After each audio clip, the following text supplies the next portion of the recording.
जय हिंद दोस्तों, कैसे हैं आप सभी। आशा करता हूं बहुत ही अच्छे होंगे। इस वीडियो में हम आपके लिए लेकर आए साइंस के अति महत्वपूर्ण प्रश्न। ये ऐसे प्रश्न हैं जो बार बार एग्जाम में पूछते हैं, तो किसी भी एग्जाम की तैयारी कर रहे हैं जहां पर साइंस पूछा जाता है, यह सेट बहुत ही महत्वपूर्ण रहेगा। चलिए वीडियो की शुरुआत करते हैं। और हाँ, वीडियो के अंत में फीडबैक जरूर दीजिएगा, बताइएगा 20 में से आपके कितने क्वेश्चन सही हैं। 16 प्लस सही होने चाहिए, तो ईमानदारी से बताइए आप कितने क्वेश्चन सही है। चलिए देखते हैं पहला क्वेश्चन क्या पूछा है आपसे। जो पहला क्वेश्चन है वह पूछा है शक्ति का मात्रक क्या है। आपसे पूछा कि शक्ति का मात्रक क्या है, बताइए राइट आंसर क्या हो जाएगा। इस प्रश्न का शक्ति का मात्रक क्या है। हर्ट्ज है, वोल्ट है, वाट है या न्यूट्रॉन है, बताइए क्या होगा।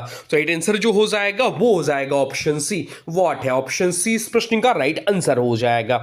शक्ति किसे कहते हैं, तो शक्ति जो है कार्य करने की दर कहलाती है। इसका एसआई मात्रक वाट होता है। इसका जो सूत्र होता है वो होता है शक्ति बराबर वर्क बटा टाइम, यानी कि कार्य बटा समय।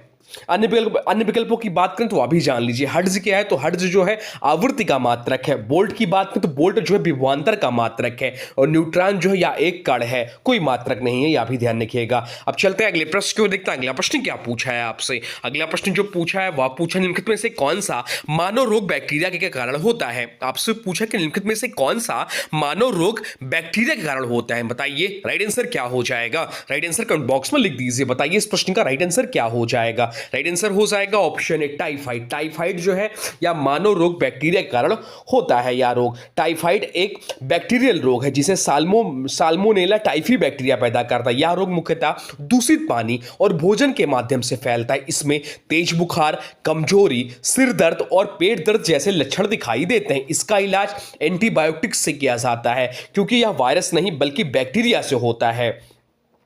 अब चलते हैं अगले प्रश्न की ओर, देखते हैं अगला प्रश्न क्या पूछा है आपसे। अगला प्रश्न जो पूछा है वह पूछा है आपसे कि मायोपिया जिसे निकट दृष्टि दोष भी बोलते हैं, निकट दृष्टि दोष वाले व्यक्ति की दृष्टि सुधारने के लिए किस प्रकार का लेंस आवश्यक है, यह आपसे पूछा है। बताइए इस प्रश्न का राइट आंसर क्या हो जाएगा। राइट आंसर कमेंट बॉक्स में लिख दीजिए, बताइए क्या हो जाएगा। तो निकट दृष्टि दोष, इसके निवारण के लिए अवतल लेंस का प्रयोग किया। अगर यहीं पर दूर दृष्टि दिया होता तो उसके निवारण के लिए उत्तर लेंस का प्रयोग किया जाता है। तो इस प्रश्न का राइट आंसर हो जाएगा ऑप्शन ए अवतल लेंस। ऑप्शन ए इस प्रश्न का राइट आंसर हो जाएगा। अवतल लेंस का प्रयोग करते हैं निकट दृष्टि दोष, जिसे मायोपिया बोलते हैं। मायोपिया से व्यक्ति दूर की वस्तुएं साफ नहीं देख पाता लेकिन पास की वस्तुएं स्पष्ट दिखाई देती। इस दोष में प्रकाश किरणें रेटिना से पहले फोकस हो जाती है, जो कि आईबेल लंबी हो जाती है। इसे सुधारने के लिए अवतल लेंस लगाया जाता है जो किरणों को फैलाकर फोकस रेटिना पर लाता है। अब चलते हैं अगले प्रश्न की ओर, देखते हैं अगला प्रश्न क्या पूछा है आपसे। अगला प्रश्न जो पूछा है वह पूछा है जंतु जगत का सबसे बड़ा संघ कौन सा है।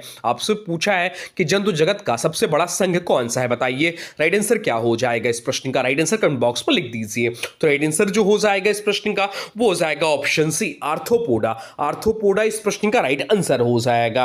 आर्थ्रोपोडा में कीट, मकड़ी, केकड़ा, झींगा आदि आते हैं। दुनिया में 75% जीव इसी समूह में आते हैं। यह सबसे बड़ा संघ है। इसमें जॉइंटेड लेग्स और हार्ड एक्सोस्केलेटन पाया जाता है। यह पृथ्वी के लगभग हर पर्यावरण में पाए जाते हैं। अब चलते हैं अगले प्रश्न की ओर, देखते हैं अगला प्रश्न क्या पूछा है आपसे।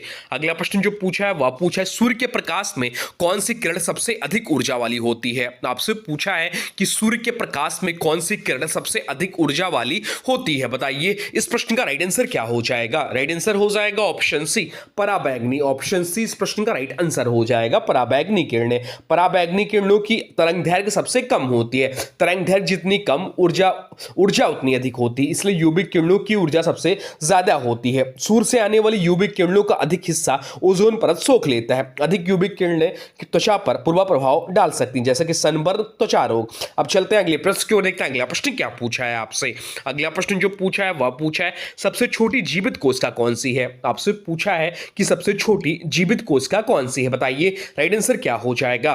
तो राइट आंसर जो हो जाएगा वो हो जाएगा ऑप्शन सी माइक्रोप्लाज्मा। माइक्रोप्लाज्मा इस प्रश्न का राइट आंसर हो जाएगा। माइक्रोप्लाज्मा दुनिया की सबसे छोटी सेल्फ लिविंग सेल है, या बिना सेल वॉल के भी जीवित रह सकती है। इसकी खासियत यही है, इसका आकार 0.1 माइक्रोमीटर तक छोटा होता है। या पौधों, जानवरों और मनुष्यों में कुछ बीमारियां पैदा कर सकता है। अब चलते हैं अगले प्रश्न की ओर, देखते हैं अगला प्रश्न क्या पूछा है आपसे। अगला प्रश्न जो पूछा है वह पूछा है सरल शर्करा से जटिल शर्करा किस कोशिकांग में बनती है। आपसे पूछा है कि सरल शर्करा से जटिल शर्करा किस कोशिकांग में बनती है, बताइए राइट आंसर क्या क्या हो जाएगा?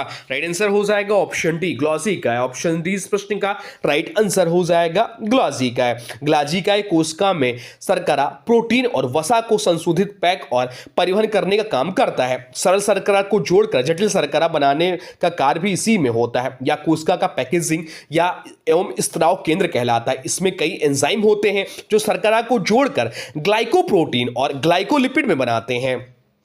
अब चलते हैं अगले प्रश्न की ओर, देखते हैं अगला प्रश्न क्या पूछा है आपसे। अगला प्रश्न जो पूछा है वह पूछा है मानव शरीर में टोकोफेरॉल। टोकोफेरॉल जो है विटामिन ई का रासायनिक नाम है। आपसे पूछा कि मानव शरीर में टोकोफेरॉल की कमी से किस स्थिति का कारण बनती है, बताइए इस प्रश्न का राइट आंसर क्या हो जाएगा? तो राइट आंसर जो हो जाएगा वो हो जाएगा ऑप्शन डी बाचपन। बाचपन इस प्रश्न का राइट आंसर हो जाएगा। ऑप्शन डी इस प्रश्न का राइट आंसर हो जाएगा। टोकोफेरॉल जो है विटामिन ई, इसे एंटी सैटुरेटरी विटामिन कहा जाता है। इसकी कमी से पुरुष एवं महिलाओं दोनों में बाचपन हो सकता है। यह शरीर में एंटीऑक्सीडेंट की तरह कार्य करता है और कोशिकाओं को क्षति में से बचाता है। विटामिन ई की कमी से मांसपेशियों की कमजोरी और नसों की समस्या भी हो सकती है। बाकी विकल्पों की बात करें तो स्कर्वी जो है विटामिन सी कमी से होती है। पेलाग्रा या नाइसिन यानी कि विटामिन बी3 कमी से होती है। और बेरी विटामिन बी1 यानी कि थायमिन की कमी के कारण होता है। अब चलते हैं अगले प्रश्न की ओर, देखते हैं अगला प्रश्न क्या पूछा है आपसे। अगला प्रश्न जो पूछा है वह पूछा है कोशिका के पाचन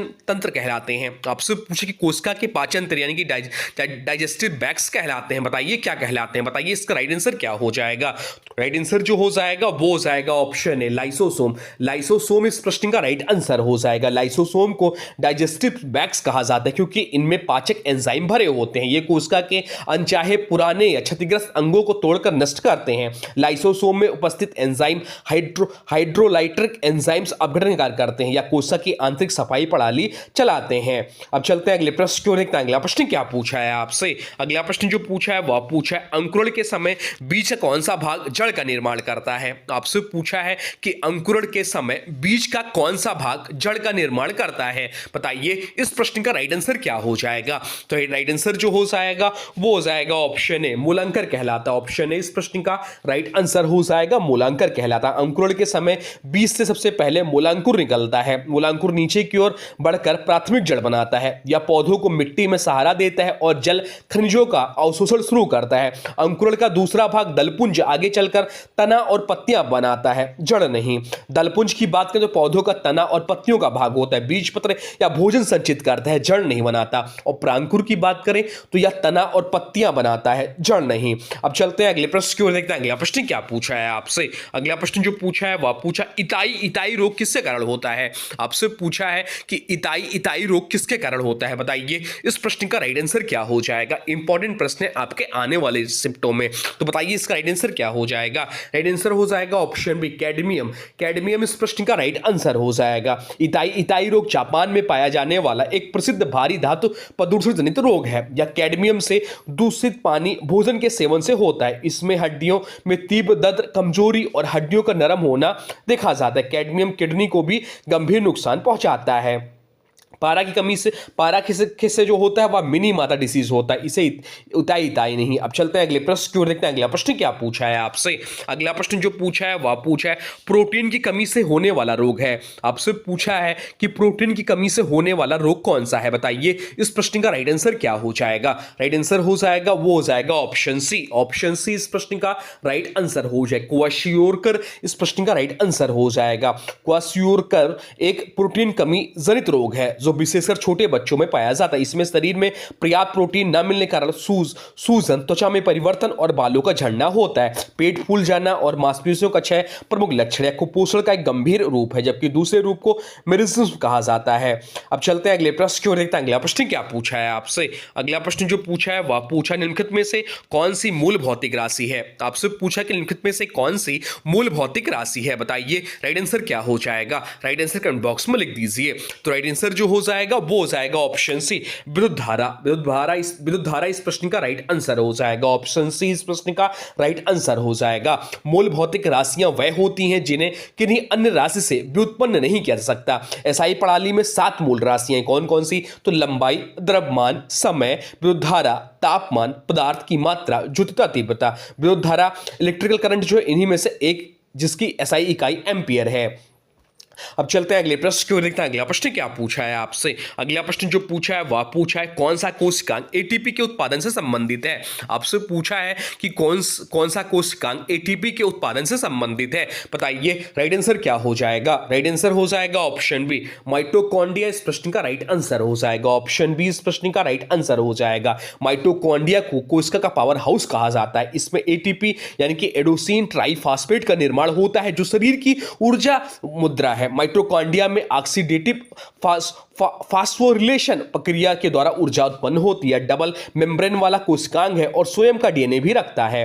अब चलते हैं अगले प्रश्न की ओर, देखते हैं अगला प्रश्न क्या पूछा है आपसे। अगला प्रश्न जो पूछा है वह पूछा है तारों का टिमटिमाना किस परिघटना से संबंधित है। आपसे पूछा है कि तारों का टिमटिमाना किस परिघटना से संबंधित है, बताइए राइट आंसर क्या हो जाएगा। राइट आंसर जो हो जाएगा वो हो जाएगा ऑप्शन ए प्रकाश के अपवर्तन। ऑप्शन ए इस प्रश्न का राइट आंसर हो जाएगा प्रकाश के अपवर्तन। तारे से आने वाला प्रकाश पृथ्वी के वायुमंडल की कई परतों से होकर गुजरता है। प्रत्येक परत का घनत्व तो अलग होते हैं, इसलिए प्रकाश का निरंतर अपवर्तन होता रहता है। इसे बदलते अपवर्तन के कारण तारे की चमक कभी अधिक कभी कम दिखाई देता है, यानी टिमटिमाना।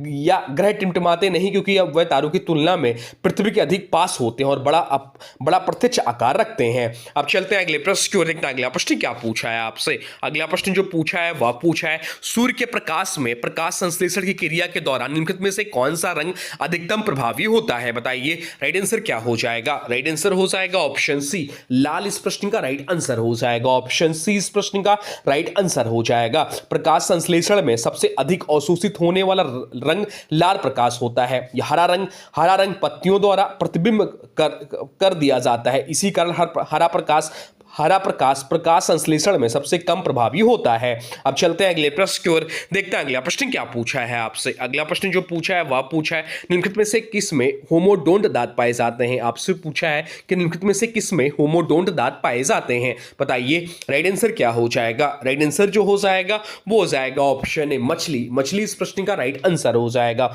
होमोडोंट दांत वह होते हैं जिनका आकार और प्रकार सभी एक जैसा होता है। मछलियों के दांत सब एक जैसे समान होते हैं, इसलिए उन्हें होमोडोंट कहा जाता है। मानो तेंदुआ और घोड़ा जैसे स्तनधारियों में विभिन्न प्रकार के दांत होते हैं, जैसे इंसीजर, कैनिन, प्रीमोलर, मोलर होते हैं।